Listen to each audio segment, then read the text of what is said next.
Hey guys, welcome back to Pine Hollow Auto Diagnostics. My name is Ivan. Today we have another little project, something newer. It's a 2007 Chevy Silverado, classic body style with a 5.3 liter fire-breathing V8. Beautiful truck here. It's only got 53,000 miles on it. Customer complaint is, let's see, first he said his check gas cap message came on the instrument cluster, and then a little while later his check engine light came on, so I assume we have a little evap issue. And his other complaint is the airbag light is on and the display says service airbag. So let's verify the complaint here.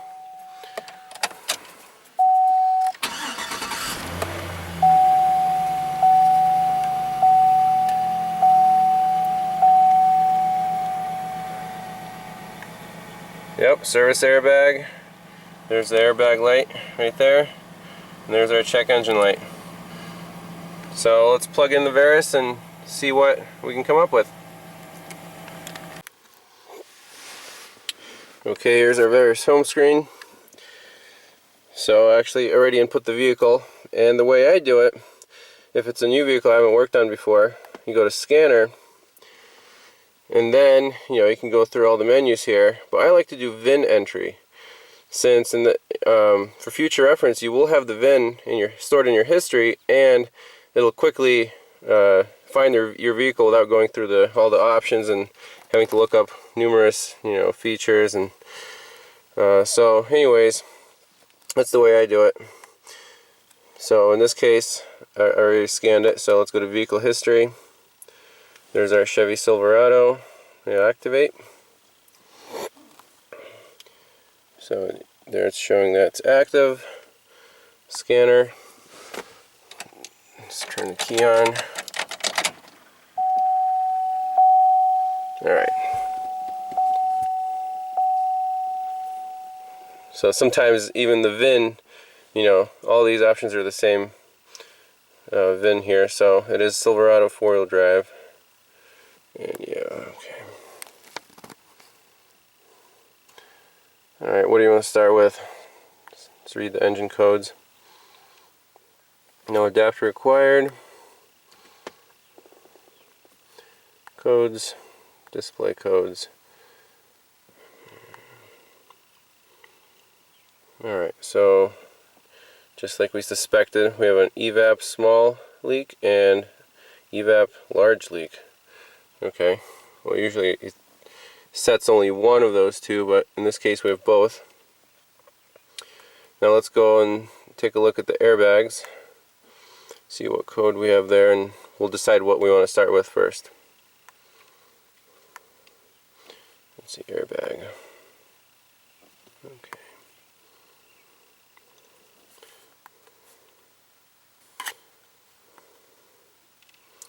Alright, we have a B0044, left front deployment loop 2 open. So it's an electrical issue. See what we have in history, same code in history. Okay. And since we're here, let's take a quick look in the troubleshooter, see if there's any common issues or if there's any good information in here. So B0044. Alright, well, you've got a lot of information here. There's a circuit description. So we've got shorting bars, conditions for setting the DTC, that's useful. So I guess there's just a sensing circuit inside the control module. It looks for continuity or the resistance being too great in the deployment loop. And then it says what actions are taken. And there's also following can cause intermittent condition. And tells you how the connectors should operate. Okay, I mean pretty generic information, but still worth looking since we're here. So I say we start with this airbag circuit, since it'll just be wiring. The evap might be require more testing with a smoke machine and whatnot. So let's start with the airbags. So So I thought you guys might be interested what other tools I use for diagnostics, and my backup scan tool, the one that's actually my go-to just for a quick code read or looking at little data, is the Autel Moxidas DS708. I got this a few years ago, and I've updated it once, but it's actually pretty quick compared to the Snap-on. So for quick tasks, it's actually preferable. So we'll start from scratch. Automated diagnostics, and with newer vehicles, it's actually really good at reading the VIN and telling you exactly what it is without going through all the menus. Oh, look at that. Yep. Alright. Let's go to our powertrain control module. Trouble codes.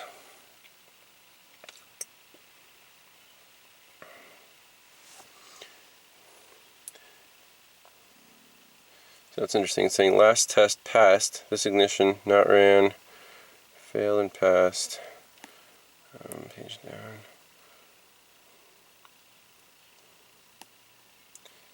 Alright, so that's the same. Now let's go back to our airbags. Let's see, supplemental inflatable restraint, getting all fancy terminology. Alright, let's look at our trouble codes.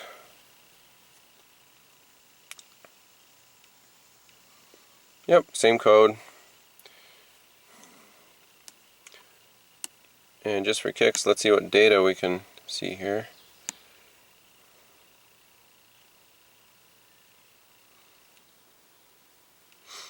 So yeah, same data as the Snap-on showed. Not very useful, it doesn't tell you what circuits open or shorted, but yeah, there you go. Quick little overview of the Autel.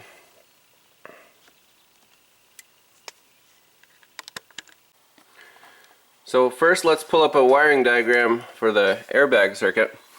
And the site I go to for quick wiring diagrams is BBB Industries. So it's bbbin.com.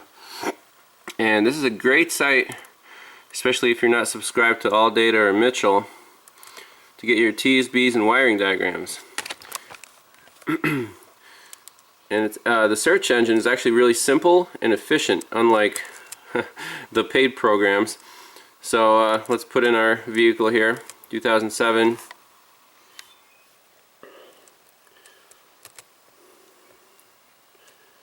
Chevy Silverado 1500. It's got the 5.3 system restraints, airbags. So we got two diagrams here. Go to the first one. And the cool thing is, it's actually a PDF file, so you can save it, print it out. You don't need to, have a constant internet connection once you get the file. So let me print this out real quick, and then we can mark it up and see where we go. So here we have our airbag circuit. We're looking at the left deployment loop, which is the steering wheel, driver's side. So stage 1 and stage 2, so this has two circuits that go down to the inflatable steering wheel control or module coil, and this is the actual airbag. So there are two actuators. So we're looking at the stage 2, and we have two wires going to our SDM, the sensing and diagnostic module, of course. So two wires, pink and white, and we have two connectors that are somewhere between the module and our steering wheel. So C221 and C275, I assume they're right under the lower dash panel. So let's get in there and do a couple voltage checks.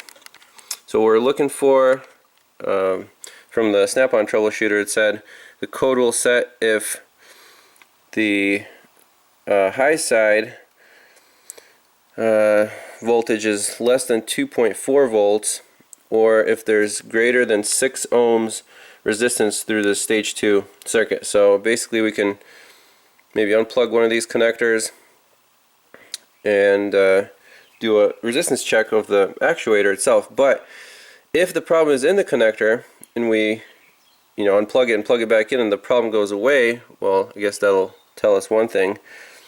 But maybe we should just back probe a couple of these wires while the circuit's intact and verify that we do have a problem currently. So I just popped the lower dash panel off, just 2 screws, no big deal. Now sure enough, these yellow connectors, that's your airbag connector. You can see the pink and white wires right there. That's what we're going to be back probing. So let's set up our voltmeter. We won't use the Veriscope yet, I love that thing, but sometimes just keep it simple. We'll attach a ground on a convenient ground post. Let's check our meter.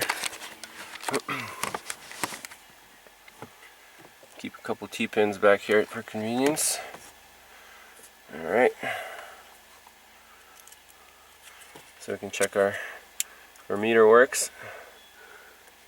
You can see that it's 12.3 on the DLC. Our meter's good. So now let's put the key in. You're gonna have to bear with that beep. First, let's check the white and pink wires. So white wire, key on.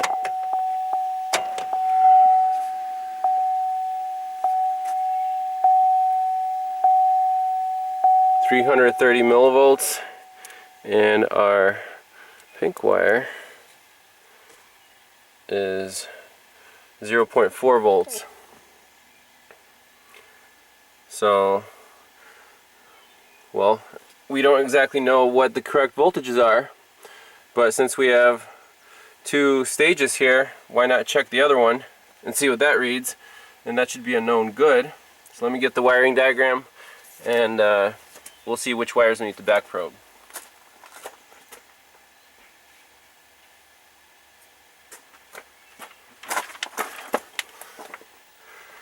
Alright, so pink and white is the low and high for stage 2, and then the brown and tan are the low and high for stage 1. So let's back probe the brown and the tan. This is brown. There you go. Can you see that? 2.3 volts.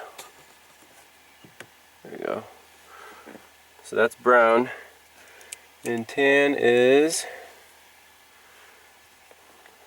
also 2.3 volts.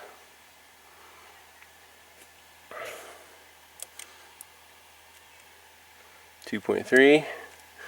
And the other side is 0.4, 0.4. So yeah, that's definitely a problem. Now, did the airbag system disable itself? So we don't get into inadvertent deployment. Maybe we should reset the codes and see if the number tries to come back. Or we can unclip the connector and check what's coming from the module and go from there. So first thing I'm going to try is resetting that code and see if it's a hard fault, if it comes back right away. So let's go back to our menu.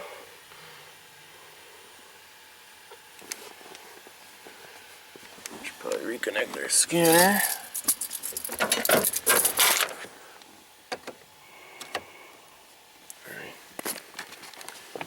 And we'll keep an eye on the voltmeter to see what happens when I reset the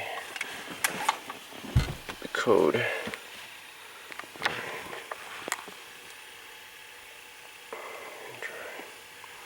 Current codes.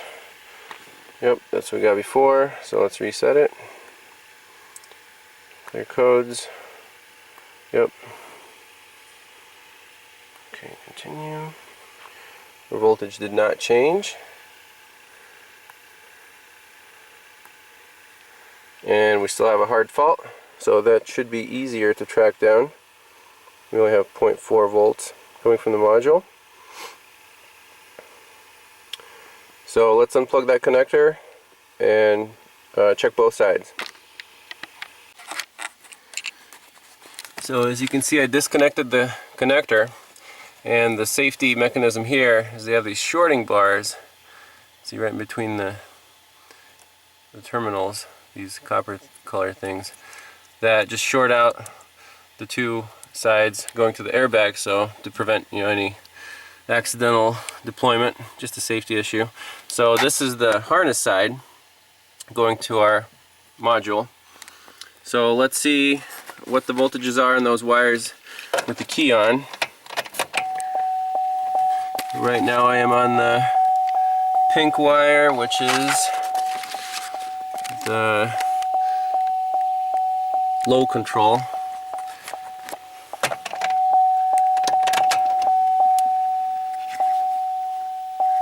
So we have 0 on there. Alright, on the high control. Kind of hard to do this one-handed here.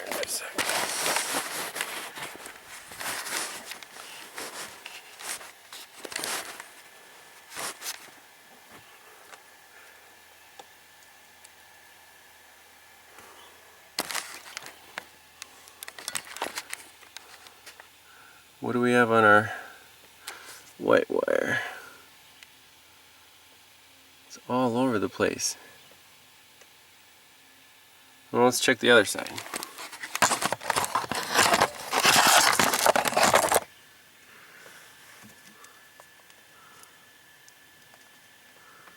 Zero on the low.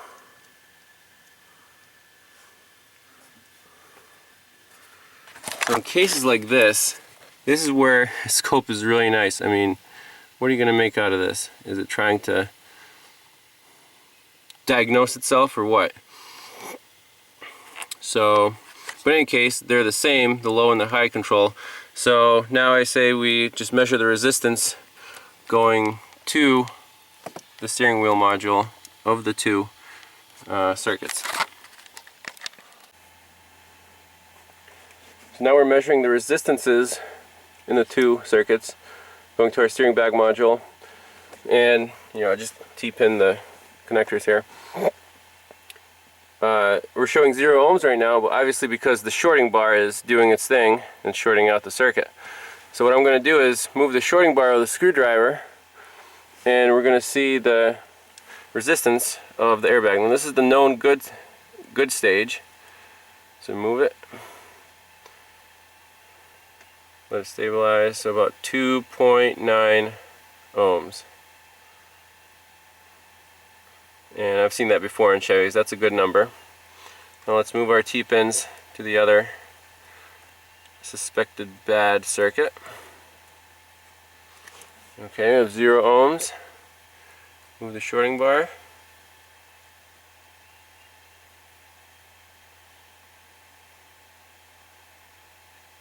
It's the same, 2.5, 2.6. There's 0 with the shorting bar closed. Open.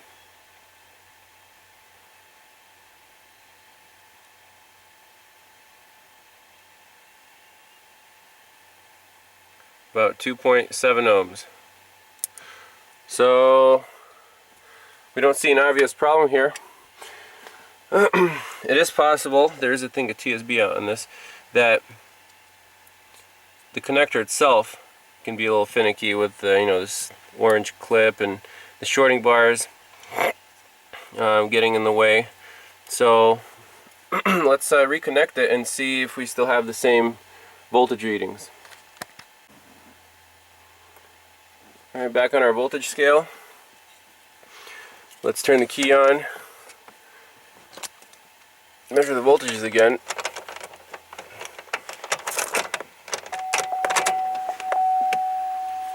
Alright, known good. 2.4, 2.4, 0.4, 0.4. And our service airbag light is still on.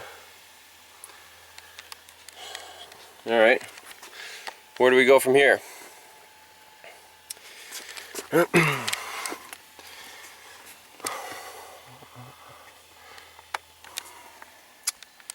So is the problem with the steering wheel assembly, or is it closer to the module? I mean, I think we have to get the scope out and take a look at the signals more closely when it's unplugged to see if if they're acting the same. I'll be back. So one of the quickest tests you can do without whipping out too much fancy equipment is what Scanner Danner calls a bypass test. Can we maybe simulate a condition so that the module sets a different code, and then we can see if the module is good and if the wiring to the module is good. So what we're gonna do, so right now the code is B0044, right? Left front deployment loop open.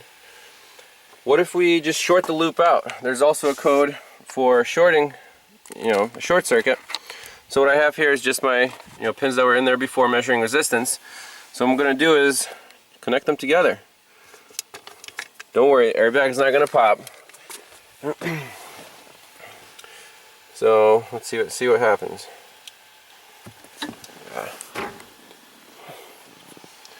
So I'm connecting the two wires together. Now, how's that for instant response? So the circuit is shorted right now, and we have no codes present. I'm serious. I didn't even clear them. Display codes, history. So we have 044, loop 2, 43, 26, left front deployment loop 1 open. But current codes, that's it. Hey, look, our airbag light's out. You think it's a fix? We should short it out and let it go? Well, I'm a little surprised it's not setting a code for short circuit for the stage 2. So something's definitely up here. Well, let's investigate a little further. Another quick test. Unplug it test. You see our connector is unplugged. So theoretically we should have codes for both stage 1 and stage 2 open. What do we have? Alright, we have loop 1 open. That fits. And then left front deployment loop stage 2 volts range. That's interesting. And then left front deployment loop 2 open. Okay, so two of those codes, the 26 and the 44, I expected, but what is this 43? Left front deployment loop 2 volts range. I don't like that. And according to our resistance checks, both stages measured identical, 2.5 ohms or so. So I'm starting to suspect something going on with this airbag module. So let's actually see what, remember the voltmeter is jumping around when we measured the voltages. Let's see what those actually look like on a scope, and if they're the same or if they're different.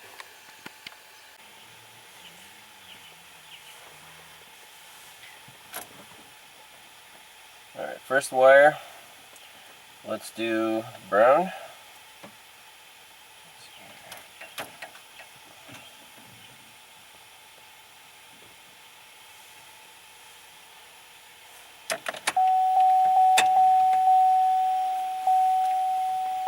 That's our low for circuit 1. Then our pink is the low for circuit 2. So you can see it's a good ground. It's 0 volts live. Alright, now the high sides, we have the tan, which is no good. Ooh, interesting. Let's do our scale here.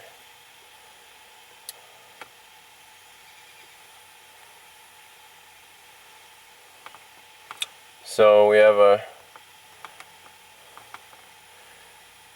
looks like a 2.5 to 20 volt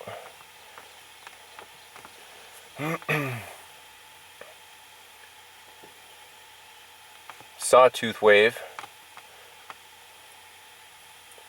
and there it's 11.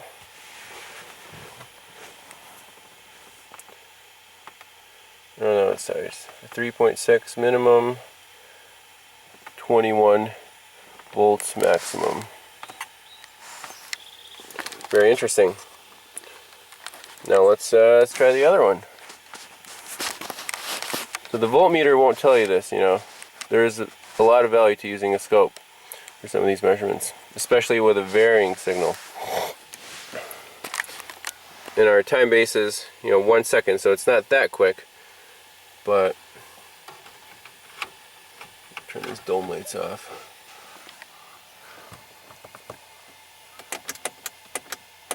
Ah. Alright, let's go to the other side. So that was our tan. Let's go to our white. Man, it's hard to do this single-handedly, right? Okay.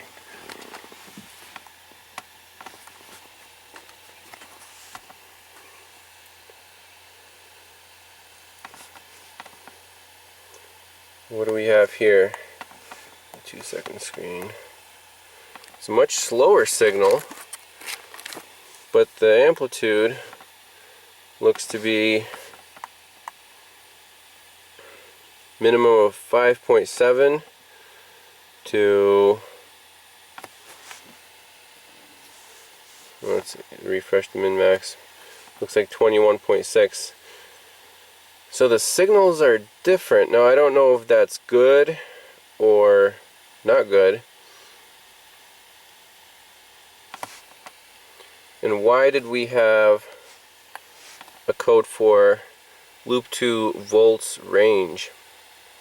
See, that's very, very peculiar. And when you plug it in, it's only putting out 0.4 volts instead of 2.5 like the other one was. So at this point I am suspecting the airbag module.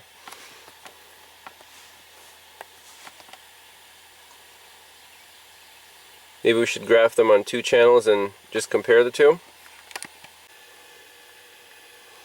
Alright, let's do 2 channels.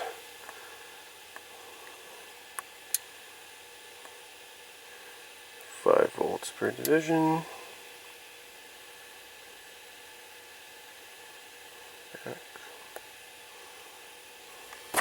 And we want to see both power sides here. So let's put this on the tan.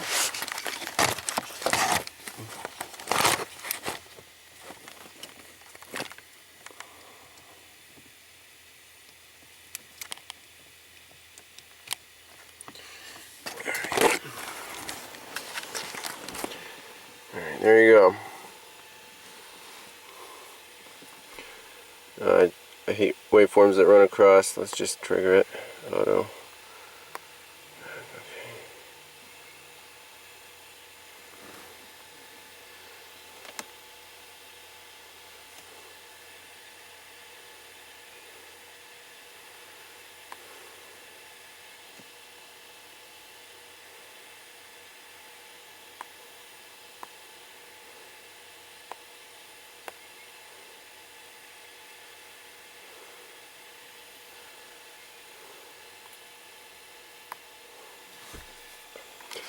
So you can see the signals are definitely different.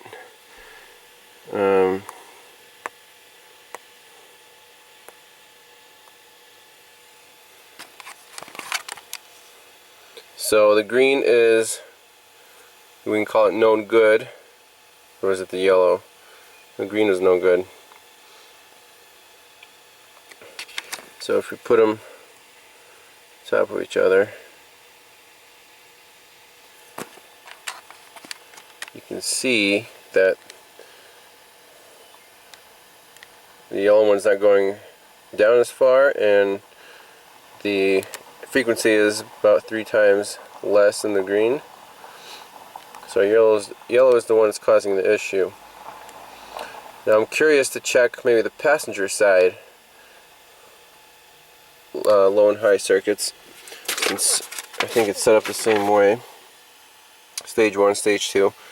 So let's check the passenger side, and if those are the same as our known good, then we can definitely condemn the module.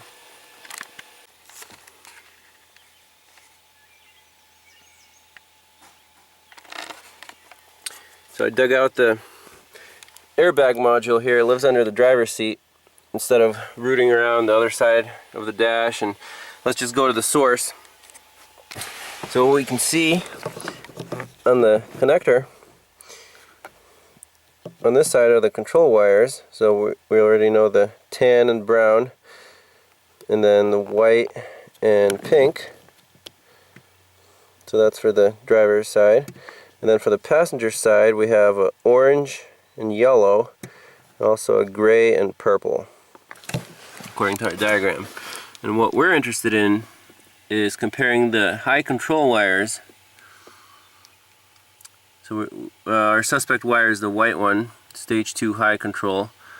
And on the scope, I'll do the first channel, stage 1 high control, which is known good according to well, it's not setting a code, and then we'll compare it to the passenger side high control wires, the yellow and the gray.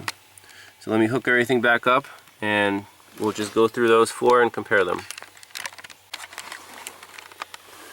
Okay, so right now I'm on the tan wire at both the connector here, the keys on, and the module, and I'm using a back probe tool, very fine tip, because there's not much room in these connectors. But as you can see, the signals are identical, so obviously that wire is good. Now let's go down the line. Let's verify that our white wire is putting out that weird signal. So, see if I can do this. White wire is right down here. Alright, so the green trace is the second channel. So that's what we saw before up on the dash. Now let's try the yellow and gray wires. Now they're a little hidden by that plastic retaining clip, but I'm going to do it anyways. See, there's the probe. It's actually got an angle on it. Alright, here's the yellow.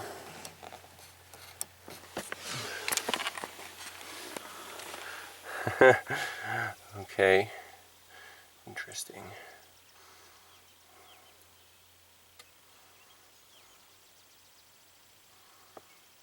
Now keep in mind the passenger side airbag is plugged in still, so I guess we should unplug it, huh? Alright, be right back. Alright, I plugged the connector back in. So right now the vehicle was as is when it came here.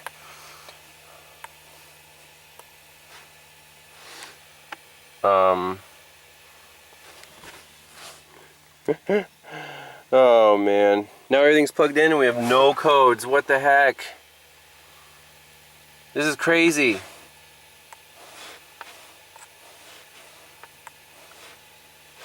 Well, what am I supposed to show now? Okay, we'll show the control wires anyways. So this is tan, channel 1. Channel 2 is yellow, that's the passenger side. Passenger side, stage 1 high control. Let's try the white one again.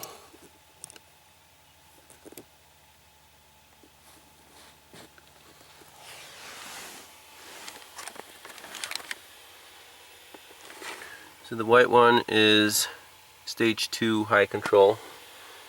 It's showing just about the same thing.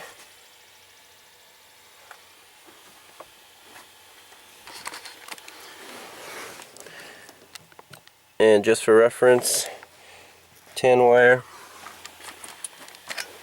That's, you know, supposed to be the same signal, and it is. And last but not least, we have our gray wire buried way in here.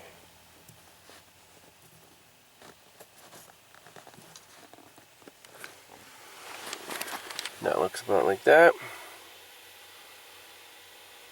And we have no codes. Can you believe it? I can't.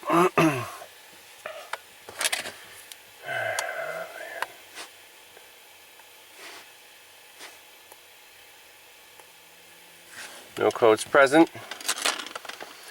So let's unplug the driver's side module again and see if our codes return.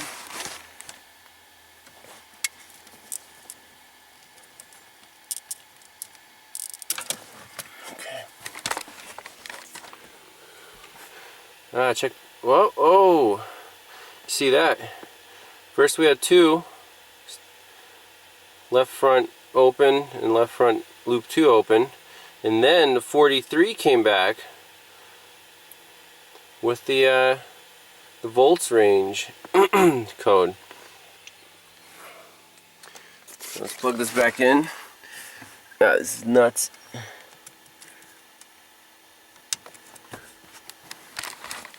Ta-da! Did we fix it? Was it with this connector? Was it me messing with the pins?